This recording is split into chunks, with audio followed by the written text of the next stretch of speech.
They want to ban crypto. Is this roller coaster ever going to end?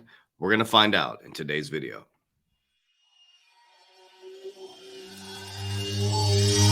I gotta give in now. I just gotta live this now. I'm gonna be man, I'ma kill this stuff real quick. I'ma go take it to town, cause I gotta be that king in their ring when I'm knocking them out when I'm back with the real. Cause I am just up on the journey. Just know that I'm just going insane.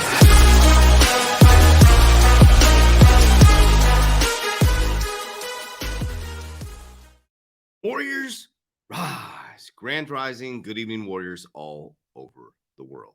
In today's video, we're going to talk about all the news after the G20. Media stations are putting out that they're going to ban crypto. We're going to break that down today. Then I'm going to talk about two cryptocurrencies that we know for sure are going to be here at the end. But before we kick it off, we get thousands of questions every single day. What do I do, Coach JV? How do I get my shit together in the craziest transition in human history? It's exactly why we created the Warrior Academy. In the description of this video, you can join the Academy 7 days for free in 2023. 60% of people stay after the 7 days. That should tell you something. Over 5,000, coming up on 6,000 Warriors' world lives have been impacted. Many people ask if they can coach me privately. I do have a private coaching program. We have 8 spots left for April 3rd, 2023. Everything's in the description down below. If you click the private coaching, a team member will reach out to you and answer any questions you may have and see what is the best fit for you. So let's dive right into it. So there's been so much confusion. Let's walk through it. Okay, in 2020, we went through the C word. We all looked this way. We all started stacking our bags. In 2021, we started to go parabolic.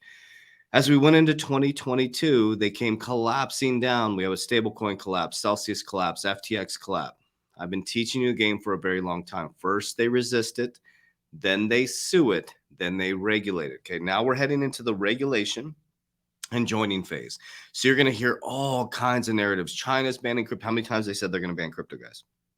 How many times have they said they're going to ban crypto? Okay, so after the G20 meeting, I think it was Christina Georgievina, she said something about banning crypto, and the news stations grab onto that. They're not banning crypto, guys. What they are going to do is regulate the living shit out of crypto.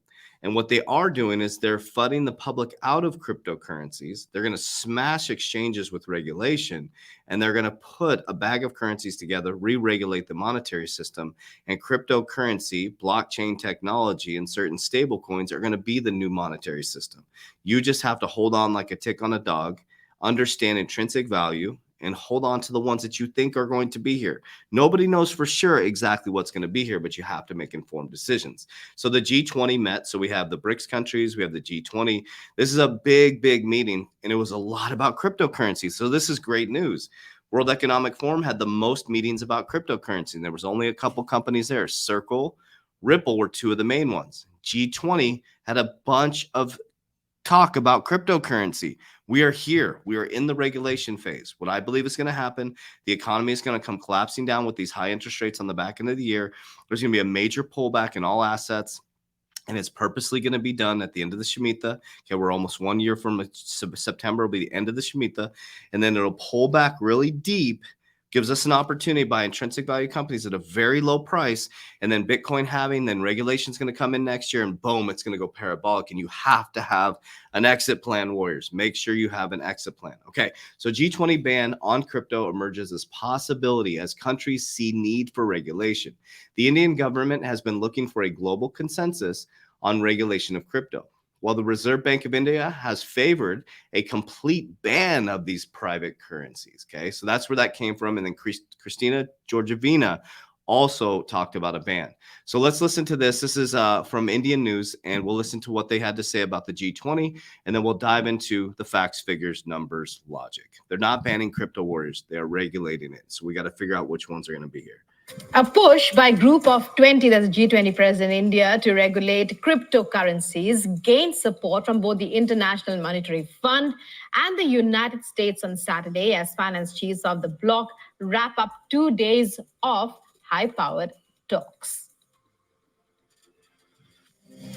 As the first G20 finance ministers and central bank governors meet under the G20 India presidency was held in Bengaluru on Saturday, India has once again sought global assistance to regulate cryptocurrency. Emphasizing on the highly volatile nature of cryptocurrency and the risk it involves, the Finance Minister Nirmala Sitharaman highlighted the need for its regulation. The IMF's discussion paper on macroeconomic implications of crypto assets has already been put on the table, so people are looking into it. February 23rd, there was this panel discussion. July 2023, FSB's paper on crypto asset regulation will be also put on the table so that when we meet in July, we'll be able to talk about it. So IMF's paper is already on board. FSB's paper is coming in July. And the synthesis paper, which the governor referred to. RBI governor too echoed the sentiments. I think a few statements made by, governors and ministers were quoted by the finance minister. So if you just recall them, there were opinions expressed saying that the option of a ban or prohibition should also be considered. So ultimately, every country is a sovereign country. The countries will take their decisions. But once something is agreed in the G20, naturally it would be expected that countries would, by and large, follow that, whatever is the agreed position. Even the International Monetary Fund Managing Director, Kristalina Georgieva, urged for a strong push for the regulation for private cryptocurrencies. India has been debating the need to regulate or even ban cryptocurrencies for past many years. And it Okay, so here we go. So now this is our job to sit back and watch this play out. Okay, so they're not going to ban cryptocurrencies. There's no way they're going to ban cryptocurrency. It won't work. It's a new monetary system. Blockchain technology is a new monetary system. They're trying to figure out which ones are going to survive. They don't want us to be a sovereign monetary system. That's just make it that simple. That's all it is. Okay. Remember, crypto banks have to have a master account at the central bank, the Federal Reserve, right? This is all set up behind the scenes already. Your banks are able to custody your cryptocurrency. Okay, so let's dive a little bit deeper. So India's push to regulate crypto gains, IMF, US support at G20. Okay, it says a push by a group of G20 presidents, India regulate cryptocurrency, gained support from both the IMF and the United States on Saturday. A finance chief's blocs wrap up 2 days of talks. India has said it wants collective global effort to deal with the problem posed by cryptocurrencies such as Bitcoin. The finance ministry said that it had held a seminar for G20 members to discuss how to come up with common frameworks. Speaking to Reuters on the sidelines of the G20, U.S. Treasury Secretary Janet Yellen said it's critical to put in place strong regulatory framework, but added that the U.S. had not suggested any outright bans. So the U.S. is not suggesting bans. This is from Janet Yellen, from our country. We haven't suggested outright banning of crypto activities, but it's critical to put in place a strong regulatory framework, Yellen said. We are working with other governments. So we're over here with the Ripple case happening. India's saying they want to ban it. Georgia Gina, whatever her name is, says she wants to ban it, right? They don't want to ban it. They just want regulation so they don't lose control of the monetary system. Right here, Janet Yellen is telling us we don't want to ban cryptocurrency. Basically, we just want to regulate the shit out of it. We just want the money to come to us. We want to be able to tax it. And here's why I believe that, okay? This is from the IMF Executive Board discussion, the elements of effective policy for crypto assets, okay? So this was what came out, and she was speaking of here. The IMF had their paper come out. This was February 23rd, 2023. So there's 9 elements and framework that they're setting forth. Number 1 is safeguard monetary sovereignty and stable by strengthened monetary policy frameworks. Do not grant crypto assets to official currency or legal tender status. Okay, so to safeguard the monetary system and stability, and do not grant crypto assets official currency or legal tenure. Okay, that's one of them. Guard against excessive capital flow volatility and maintain effectiveness of capital flows and management measurements. They don't want to lose control of the capital, basically. Analyze and disclose fiscal risk and adopt ambiguous tax treatment for crypto assets. I just told you they want to tax your crypto. Establish legal certainty of crypto assets and address legal risk. Number 5, develop and enforce prudential Prudential, yeah. Conduct oversight requirements to all crypto market factors. Control. Establish a joint monetary framework across different domestic agencies and authorities. They're just trying to connect the puzzles behind the scenes, and that's why they're telling you cryptocurrency is fraud. That's why they collapsed everything in 2022. 2023 is regulation, another dip in the market, another opportunity for us to buy and them to pack their bags. It's going to go parabolic, and they're going to dump on us once again. And then by 2025, your local banks will be custody your cryptocurrency.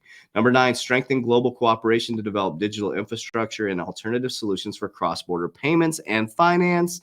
And number 5, or last, by adopting the framework policymakers can make better and mitigate risk posed by crypto assets while also harnessing the potential benefits of technology and innovation. Remember, crypto is a fraud. Blockchain is here to stay. That's what Jamie Dimon said, okay? All right, so we go into here. This is the documents. I don't like to just listen to news. I like to dive into the documents. So it says I found this. This is the Ministry of Finance on February 25th. This is from here. This was the Ministry of Finance meeting, just to give you the context. And this is the document, okay?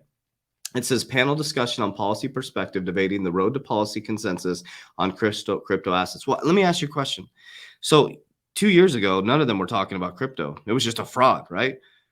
Last year, every crypto company was not everyone, but a lot of them were at the World Economic Forum. A bunch of them weren't there this year, but now everybody's discussions about cryptocurrency. I thought cryptocurrency was a fraud, guys, but all your discussions about cryptocurrency. So it's shaping the global policy dialogue for crypto assets. The seminar was attended by deputies of the G20 members in countries and international organizations, as well as eminent experts to the subject. The discussion covered a wide range of topics, including a method for common taxonomy and systematic clarification on crypto asset universe, benefits and risk of crypto assets, macroeconomic policy questions that needed to be evaluated further, and financial stability issues and regulatory response. Panelists include scholars from academia, like Mr. I don't know who that dude is. There's a bunch of academia here, okay? BIS. Yeah, it's just a way forward. To complement the ongoing dialogue on the need for policy framework, the Indian president has proposed a joint technical paper by the IMF and the FSB, which could systemize the macroeconomic and regulatory perspective of crypto assets. They're not going to ban it. They just want to get in it, man. They just want your taxes. All right, so let's go into this. So this is talking about Bitcoin and Ethereum are here to stay. I've been telling you guys Bitcoin and Ethereum are here to stay. I think it's going to be the top 100 cryptos. It's going to be the ISO tokens. And we are going to ride off into the sunset with our exit strategies. And yeah, so let's pay attention to this, and then we'll send you off. The SEC is investigating whether stablecoin issuance violated investor protection laws, according to the Wall Street Journal. It's the latest hit to an industry rattled by layoffs and bankruptcies. Joining us now on set, Jeremy Allaire, CEO of Circle. We all saw just speaking of Bitcoin, but we could talk crypto in general, but let's not forget Circle was one of the few crypto companies at the World Economic Forum. It's connected to BlackRock as well. 65 to 16 will get your attention and certainly not qualify as currency. I don't think in terms of using, and you don't want something, if you buy something when it's 16 and 6 months later you look back and it's 65, you feel like an idiot for spending it on anything. So it's not there yet. But recently, as the regulation and the overhang has increased, it somehow has gone, Bitcoin has gone from 16 back to 24,000, 23,000. Is this crypto spring now, in your view, after a crypto winter? Or no, well, not yet? I don't know about the specific label, but I think what you're certainly seeing is that, just like with big tech and tech, there were, names that, on the NASDAQ that sold off significantly. And then people sort of say, okay, where are the long-term platforms? And there tends to be, some higher degree of confidence in that. And so, Bitcoin is sort of here to stay. Ethereum as a platform people are building on is here to stay. You've seen that. Notably, we also saw, all of last year during the carnage, while, all of these digital assets were down so much, USDC actually grew. It was one of the only assets that grew in 2022. And so a digital dollar that works on top of these blockchain networks has real utility and real value. It maybe gives us somewhat of an indicator into where's the utility come from as we go forward. It almost seemed, as Gensler, the tougher he talked a couple of weeks ago, the more the whole marketplace seemed to resist or embrace the idea that maybe we finally get things sorted out in terms of regulation? Yeah, I mean, I think to some degree there is a kind of, well, there's an anxiousness, like, okay, what are the rules going to be, or what, how do we get through that? I think pretty so. And anxiousness, what are the rules going to be? It's not, is crypto going to be here? It's what are the rules going to be? We're in a totally different phase than we were 2 years ago, fam. We've been telling you guys this is going to be, and I hate to say it like that, I'm sorry, but I've been saying this is 2020, that it's going to be regulated. It's going to be part of your banking system. And he's telling you this, like, we're just waiting for the rules. We're all just waiting. We're all behind the scenes. G20, IMF, US, Janet Yellen, Gary Gensler, they're all working behind the scenes to figure out the regulatory framework. The other piece to this, though, is I think it's very easy to get kind of grounded in a very US-centric view of the world. What are the US regulators doing? What's happening in US markets? But as we know, digital assets are extraordinarily global. The demand and interest in them comes from highly global audiences. And in fact, when you think about the drivers in many cases, rising interest rates, a strong dollar is actually disruptive to many currencies, sovereign debt issuers, geopolitical uncertainty also increasing. And so the kind of conditions within which one would be interested in a non-sovereign digital commodity is still there. Oh, The SEC. he nailed it. Everything we've been talking about, the macroeconomic narrative, family. That's what I've been here to share with you guys. This is the greatest time in human history. We will never experience anything like this ever again in our living history. Ever. An opportunity like ever. Social geopolitical, war narrative, climate change narrative. Okay. This has never happened. All three are happening right now. We're in a massive debt cycle. Okay. America's dominance of the dollar is done. It's getting to the point where it's done now. It's not the dollar's going to go away or go to zero. We're going to have a bag of currencies. It's going to be a new monetary system. It's going to move at the speed of light. It's going to have messaging at the speed of light, supply chain at the speed of light. And how do you move people? Problem, reaction, solution. It's nothing to fear. This is something that has happened in history over and over again. They want us to be in fear. They want us to fight. They want us to argue. So I'd love to have you part of our amazing community, the 3T Warrior Academy. Click the description down below. It's the greatest community to keep you focused, to keep your blinders on. There is no invisible enemy other than you and your lack of indecision in the greatest switch in human history. Description down below, everything you need to be successful. I love you guys. I appreciate you, as we always say. Warriors, let's get your shit together. Love you guys.